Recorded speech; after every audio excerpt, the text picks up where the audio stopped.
में चंदा, ये पद विद्यापति की ही है।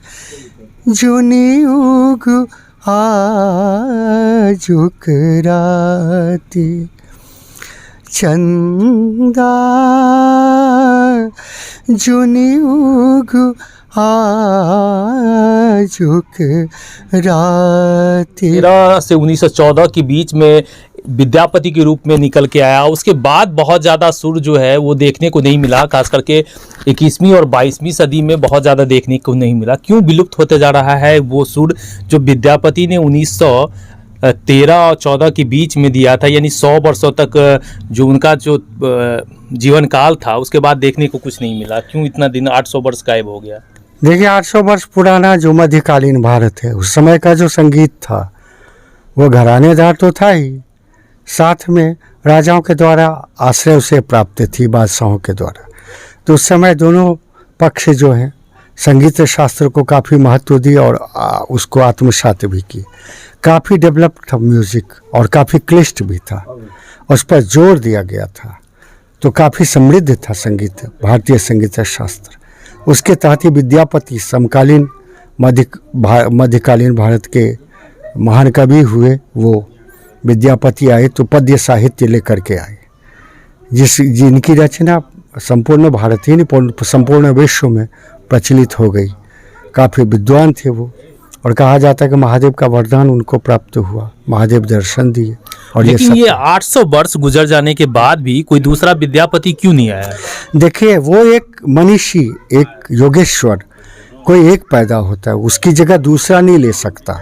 फिर दूसरे टाइप का बहुत अनेकों पैदा होते हैं मनीषी जो गॉड गिफ्टेड होते हैं।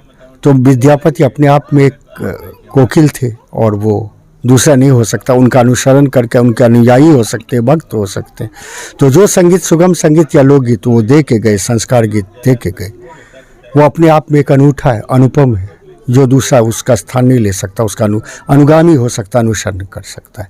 वो लुप्त नहीं हुआ, आज भी उसी आधार पे उनकी कई आज 800 वर्षों की पीढ़ी खा रही, अभी तक हम लोग जी खा रहे हैं। उस नहीं खा रहे हैं, लेकिन जो एक हाइट मिलना चाहिए, जो एक ऊंचाई मिलनी चाहिए थी कि मधुबनी के लोग, चूंकि मधुबनी की भाषा में बहुत ज़्यादा मिठास है और मिठास का जो है संगीत से यदि जुड़ाव हो जाए तो उसकी छटा जो है विश्व फिर देखेगी, लेकिन वो छटा क्यों नहीं देख पाती है? देखिए इसको इस तरह से हम आपको समझा सकते कि 9 गंधर्व थे बादशाह और या राजाओं के दरबार में। 9 गंधर्व कहते थे, जिस गंधर्व में एक संगीत शास्त्र की भी चर्चा हुई है कि वो एक सुर इधर से उधर, एक श्रुति नहीं भटकने देते थे। पहले के साधक ऐसे थे, पहले अनुशासन इतनी थी। लेकिन जब जब ये वैश्वीकरण बढ़ता गया, प्रोफेशनलिज्म बढ़ना कोई बुरी बात नहीं है, प्रोफेशनल होना कोई बुरी बात नहीं, अपभ्रंश और अनुत्कृष्ट जिसे कहते हैं, बहुत ज़्यादा फूहरपन आने के बाद कुछ लोगों ने इसे इस कदर से पथभ्रष्ट कर दिया संगीत वगैरह को। लेकिन विद्यापति संगीत को अक्षुण्य ही आज भी जो उसके सेवक हैं, जो उसको संजो कर रखे, 2-4% उसमें एक मैं भी रहा हूँ। तिरहुत में हमारे गांव की महिलाएं गाती थी तिरहुतिया, एक जैसे विदेशिया है वैसे तिरहुतिया है। तो के पतिया ले जाए तेरे मोरा प्रियतम पासे पारंपरिक धुन जो औरतें गाती हैं वो है।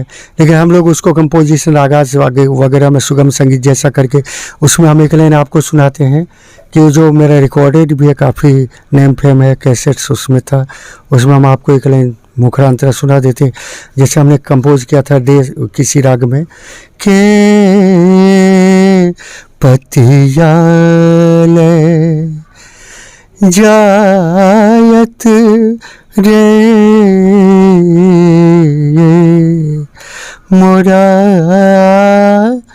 प्रियतम पासे हिया नहीं सहय असहय दुख रे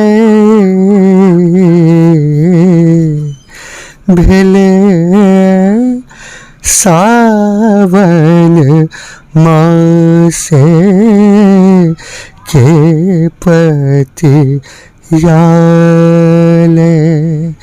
इस तरह से कई कंपोजिशंस कर कर के अलग अलग सिंगर्स, अलग अलग वाग्यकार अपना अपना अलग अलग करते हैं, अलग अलग तरीके से गाते हैं। कई गाने मैंने 150 गाने तो मैंने विद्यापति कंपोज करके गाए हैं, और कई तो हमें अपने सीनियर्स से भी प्राप्त हुआ है सहयोग उस आधार पर। तो उगना रे मोरा कथा गेला काफी ज्यादा विद्यापति का प्रसिद्ध है और सभी गायकों ने अपने अपने अंदाज में गाया है, कुछ अपने अंदाज से सुना देखिए, एक समय था जब मैं विद्यापति संगीत पर काफ़ी काम कर रहा था, काफ़ी काम किया, बल्कि ये कहे कि विद्यापति संगीत पर ही मैंने काम किया 30 सालों तक। तो उसमें हमारे काफ़ी ये नीलम कैसेट से रिकॉर्ड करके भेजा था। टी सीरीज उतनी नहीं कर पाई थी जितना मेरा मार्केट में कंपटीशन था, जो टॉप पे गया उगना रे मोरा, और 10 लाख सीडीज और ऑडियोज बिके थे इसके। पहली बार रिकॉर्ड बीट किया था इसने उगना रे मोरा। तो उसका मैं एक पद आपको सुनाता हूँ जिसमें हमें चंदा, ये पद विद्यापति की ही है।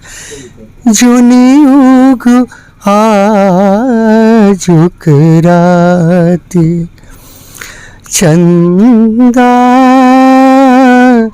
जुनी उग आजुक राती, पिया के लिखिए पठायब पाती, चंदा जुनी उग आजुक राती।